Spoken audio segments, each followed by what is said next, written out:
तो फिल्म की शुरुआत में हम वॉयलेट को देखते हैं जिसको उसका हस्बैंड बुरी तरह टॉर्चर कर रहा था और इन दोनों की बहस से पता चलता है कि ऐसा पहली मर्तबा नहीं हो रहा था और अब वॉयलेट तंग आ चुकी थी। उसका हस्बैंड भी उस पर अब गन ताने हुए था तो वॉयलेट भी अपने पास छुपाई गन निकाल लेती है जिससे उसने अपने हस्बैंड को शूट किया या नहीं ये दिखाया नहीं जाता और सीन कट होकर काफी सालों बाद हमें दोबारा वॉयलेट को ही दिखाया जाता है जो अब पहले से काफी स्ट्रॉन्ग नजर आ रही थी।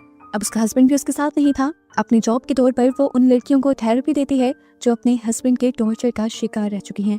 उसके घर पर उसकी बहन और बेटा रहते हैं और आज काफी सालों के बाद अपनी बहन के कहने पर वो किसी से मिलने के लिए तैयार होती है। हेनरी यानी जिससे वॉयलेट को मिलना था उसे आज तक उसने नहीं देखा था। वो उसके बताए 5 स्टार रेस्टोरेंट में भी आ गई थी जहाँ जाते ही उसकी एक आदमी से टक्कर हो जाती है। खैर वो उस पर ध्यान नहीं देती और बाहर साइड पर आकर बैठ जाती है जहाँ उसकी वेट्रेस से बातें होने लग जाती हैं और तभी उसके करीब एक रिचर्ड नाम का बूढ़ा सा इंसान आता है जो उसे किसी और नाम से पुकारता है।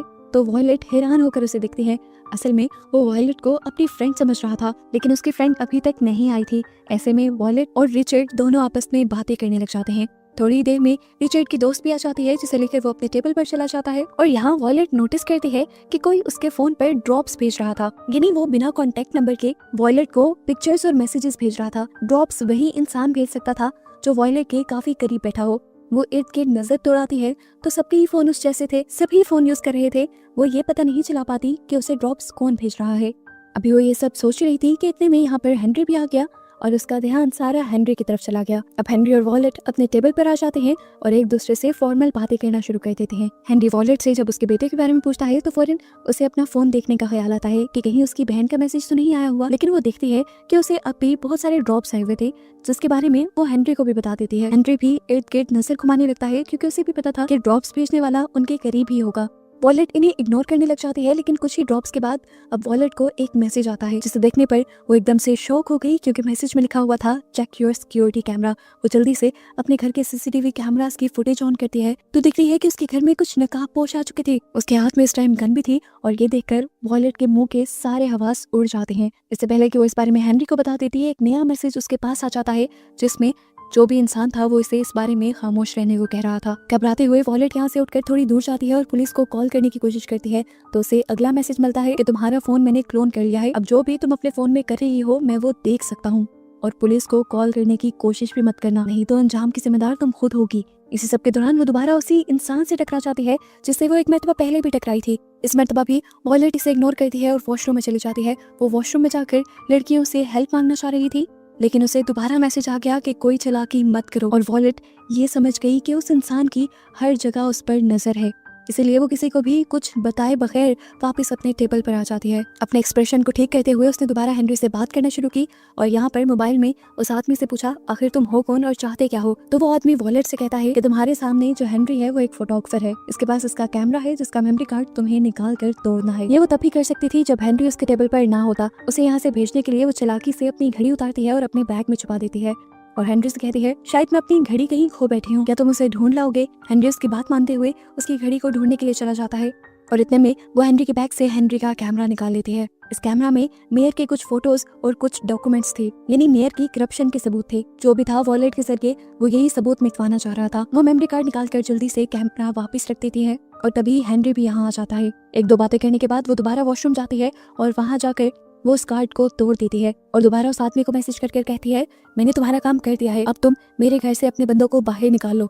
लेकिन वो आदमी कहता है तुम्हें किसने कहा कि काम पूरा हो गया है, अभी काम रहता है, तुम यहाँ का टॉल बॉक्स खोलो, उसमें एक छोटा सा कंटेनर है, इस कंटेनर का लिक्विड तुम्हें किसी तरह हेनरी को पिलाना है। वो समझ गई कि ये पॉइजन था, वो किसी की जान नहीं ले सकती थी, इस काम के लिए वो साफ मना कर देती है। वो आदमी कहता है ठीक है अगर तुम उसे नहीं मारोगी तो तुम्हारा बेटा मर जाएगा। बस उसका बेटा ही तो उसकी कमजोरी था। यहाँ पर वो फंस गई और इस आदमी की ब्लैकमेलिंग में आकर हेनरी को मारने के लिए तैयार हो गई। डरते हुए वो वॉशरूम से बाहर आई तो उसकी नजर उसी आदमी पर पड़ी जिससे वो 2 मरतबा टकरा गई थी। उसने नोटिस किया कि ये आदमी काफी देर से इस टेबल पर अकेला ही बैठा था और फोन भी यूज कर रहा था। उसे लगा कि यही आदमी उसे ड्रॉप्स भेज रहा है। इससे पहले कि वो कोई बात करती अपने टेबल पर वो देखती है कि हेनरी उठने वाला है। वो उसके पास जाती है तो हेनरी उससे कहता है कि मुझे लग रहा है तुम मेरे साथ कंफर्टेबल नहीं हो, तुम बार बार बहाने बना रही हो मुझसे दूर जाने के, तो बेहतर यही है कि मैं यहाँ से चला जाऊँ। इसी टाइम पर वॉयलेट उसे रोक कर किस करती है और उसे रुक जाने को कहती है। वो उसे कहती है कि मुझे तुम्हारे से कोई प्रॉब्लम नहीं है, मैं तो चाहती हूँ कि तुम यहाँ रुको। अभी वो ये बात ही कर रहे थे कि पीछे एक लड़की काफी शोर मचाते हुए यहाँ से चली जाती है। ये वही लड़की थी जो उस ओल्ड मैन रिचर्ड के पास आई थी, जिससे यहाँ आते ही वॉयलेट ने काफी बातें भी की थी। ये देखकर वॉयलेट को बुरा लगता है और वो आंखों ही आंखों में उसे हौसला भी देती है। इसके बाद वॉयलेट की नजर जाती है उस पियानो बजाने वाले आदमी की तरफ। उसके पास एक बोल भी रखा हुआ था जिसमें पैसे इकट्ठे हो रहे थे। ये देखते हुए उसके माइंड में एक आइडिया आया और उसने एक नोट निकालकर अपनी लिपस्टिक से उसके ऊपर हेल्प में लिखा। वो वेटर को बुलाकर ये नोट उस पियानो वाले के पास तो भेज देती है, लेकिन वेटर वो नोट उस क्रिस्टल के बोल में रख चुका था। वॉयलेट की नजर लगातार उस बोल पर थी। उसे उम्मीद नहीं थी कि वो इस नोट को देख लेगा, लेकिन लकीली इस आदमी ने उस नोट को देख लिया। इस नोट को देखते हुए उसने किसी को कॉल भी की। वॉयलेट को यही लगा था कि शायद उसने पुलिस को कॉल की।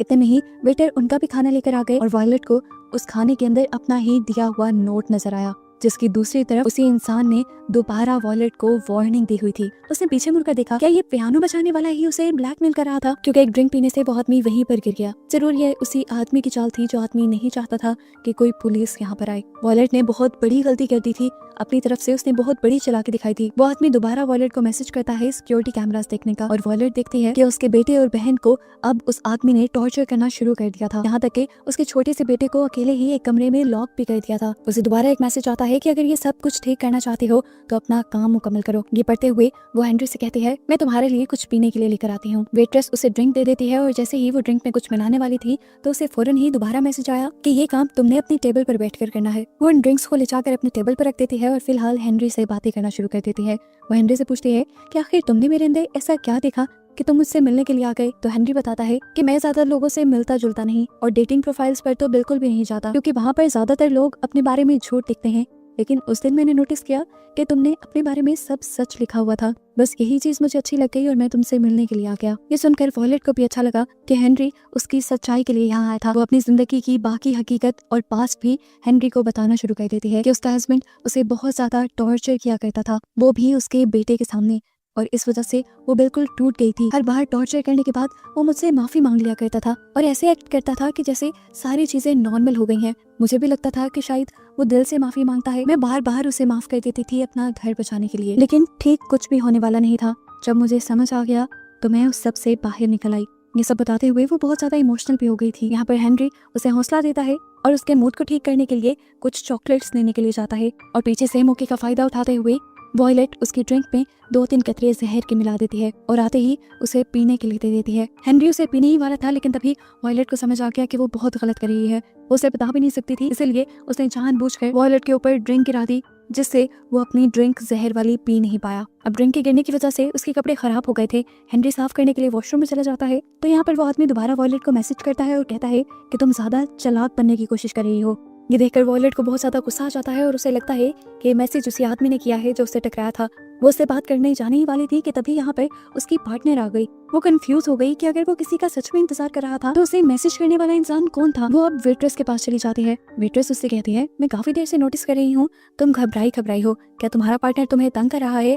अगर ऐसी सिचुएशन है तो मैं तुम्हारी मदद कर सकती हूँ, यहाँ आए दिन ऐसी सिचुएशन बनती रहती है। लेकिन वॉयलेट उसे कुछ नहीं कहती और कहती है यहाँ सब ठीक है, हेनरी भी अच्छा है। अब वॉयलेट इसी वेट्रेस से उस आदमी के बारे में पूछती है जिससे वो टकराई थी, तो वेट्रेस बताती है ये आदमी यहाँ पर आता ही रहता है, हमेशा वो सामने वाला टेबल बुक करता है, लेकिन आज उसे ये टेबल मिल गया। वॉयलेट देखती है कि आज उस टेबल पर रिचर्ड बैठा था और ये देखकर उसका दिमाग घूमने लग जाता है। वो 2 ड्रिंक्स लेकर रिचर्ड के पास जाती है और उसे ड्रिंक ऑफर करती है, तो रिचर्ड यहाँ उसे कहता है, नहीं वॉयलेट, मैं ड्रिंक कर चुका हूँ। अपना नाम उसके मुंह से सुनते ही वॉयलेट का शक यकीन में बदल गया कि उसे ड्रॉप्स बेचने वाला कोई और नहीं बल्कि रिचर्ड ही है, क्योंकि जब से वो यहाँ आई थी उसने एक भी मर्तबा रिचर्ड को अपना नाम नहीं बताया था।